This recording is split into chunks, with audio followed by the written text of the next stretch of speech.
Okay, today I'm finally going to cover a topic that has been requested numerous times in the past couple of months, and just as these sources predicted initially, the situation finally exploded. Now, here's the thing. When a YouTuber says, I've received tons of requests for X topic, it's usually complete nonsense. They probably receive, as I myself can actually attest to, a pretty crazy number of messages per day or week or whatever, but those messages rarely align into a cohesive call to action. This, at least for me, was an exception to that. For almost 2 straight months, people have been approaching me through email, Discord, even Twitter before I got permanently suspended on the platform, saying that they hope I will look into World of Warships and its parent company, especially Wargaming. Honestly, I didn't pay that much attention. Why? Because my schedule was being dominated at the time with a new house move and then the Apex Legends hacking situation, so at that precise moment, I really couldn't devote the time necessary to understand what actually is a very complex community issue.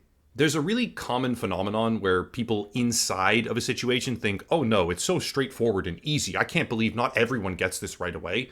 And those on the outside of the very same situation see a daunting and needlessly complex web of inferences and assumptions, which really isn't even worth diving into for some of them. For example, with something like the Apex Legends hack I recently covered, I catch myself thinking sometimes, when someone is not fully brushed up on the exact contemporary state of affairs regarding the issue, wow, that's dumb, it's so easy, why don't they just get it and understand? And that's a pretty stupid way to think, and I consistently have to remind myself that it's an idiotic thing to expect of everyone. Well, honestly, I felt fairly certain that this same exact barrier was what I was about to encounter with Wargaming and particularly the World of Warships community as I was prompted time and time again to take a look. And I am happy to say, I was completely wrong.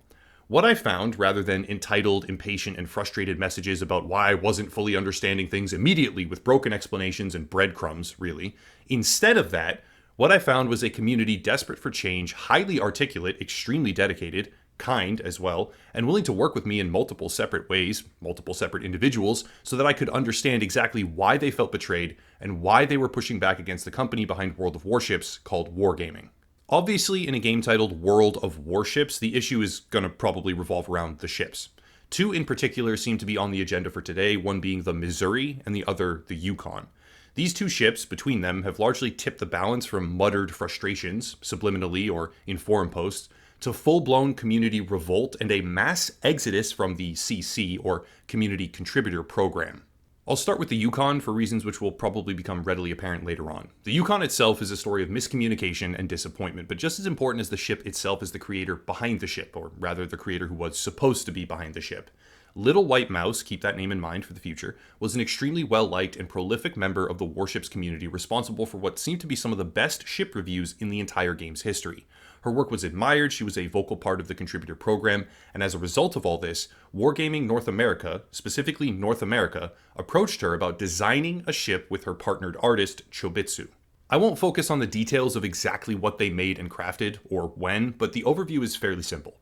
These 2 community members, both from Canada, by the way, began to design assets for a ship, not the physical model itself, but mostly artwork, skins, etc., and participated for roughly a year straight building items free of charge to represent Canada on this ship at the request of Wargaming North America.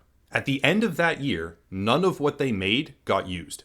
Wargaming chalked it up as a miscommunication and said, we're sorry, we changed staff and you worked for a year straight and nothing got used on the actual ship despite our official department asking you to do all of it and you were super excited for it because we made an oopsie, that's our bad.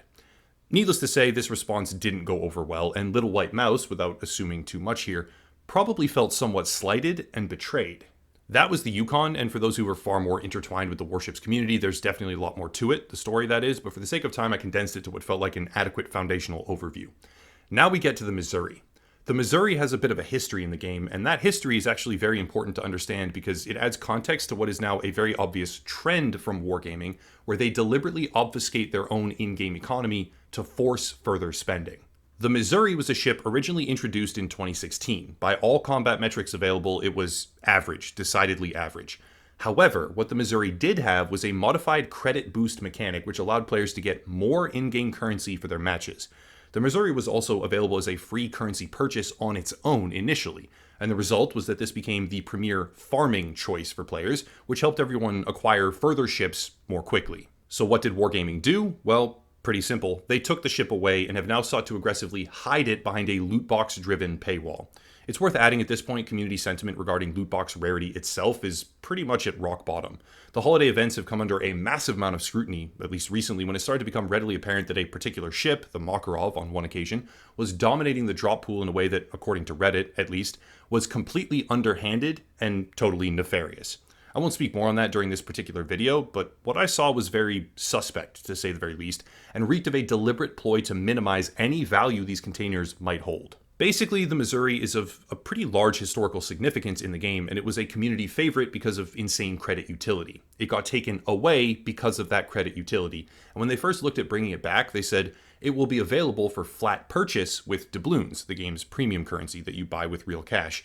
But then later, in a dev blog, they changed it, secretly I might add, to be hidden behind a loot box paywall.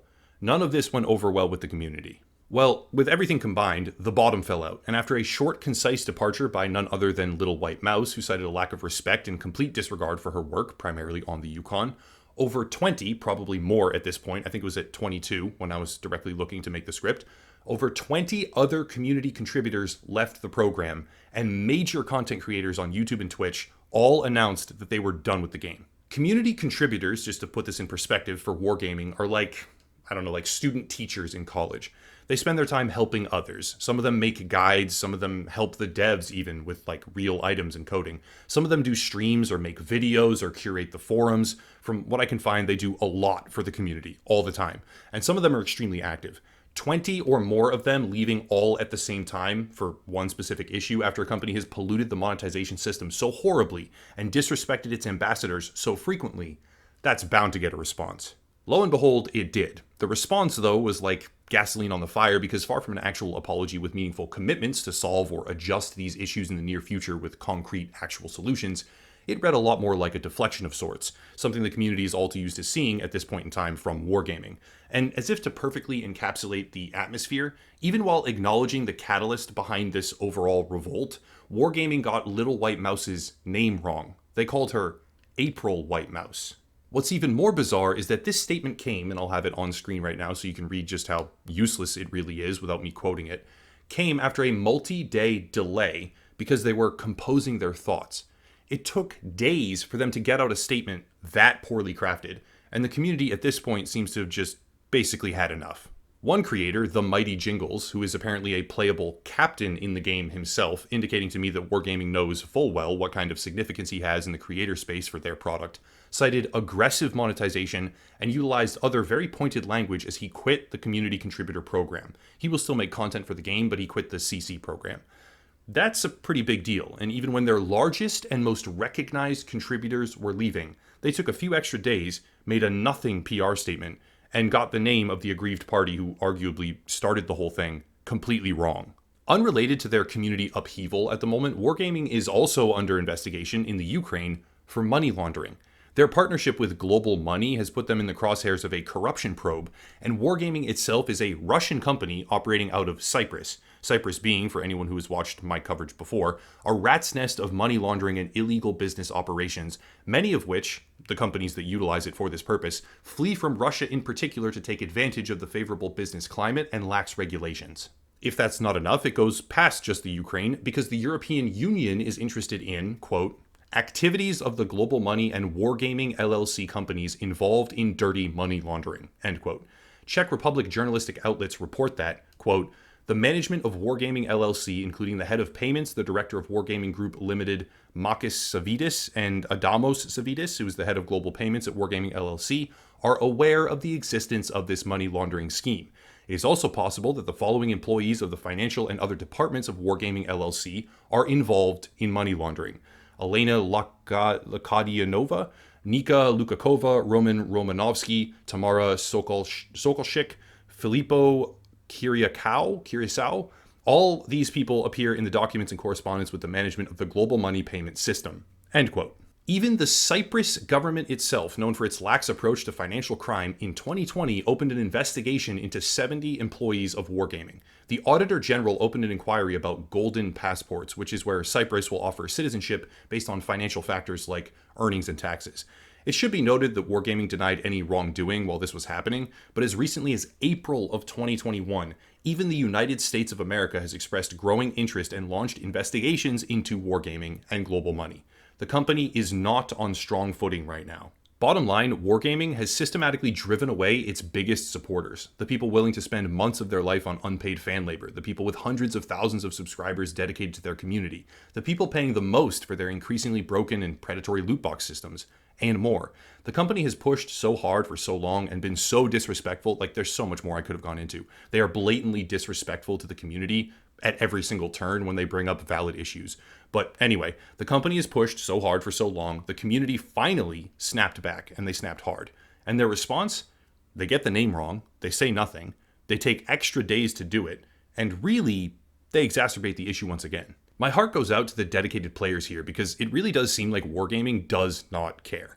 It seems to me that they have chosen their hill to die on, and when you witness a game with incredible potential wither and stagnate, because it does have incredible potential, World of Warships is pretty cool, if not for the predatory monetization and the development team behind it being what they are.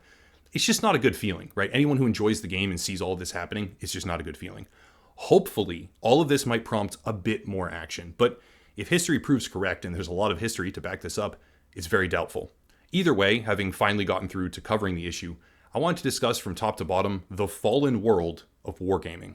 But that's it. If you want support, there are links down below. Odyssey, which is a YouTube platform alternative, and pretty soon here, I'm going to have a couple of exclusive uploads per month to Odyssey. It's completely free. Nothing is behind a paywall, but you can subscribe to Odyssey, and there will be a couple of uploads exclusive to that for certain topics over the coming months, right? I'm still working on the agreement with them. It's a work in progress.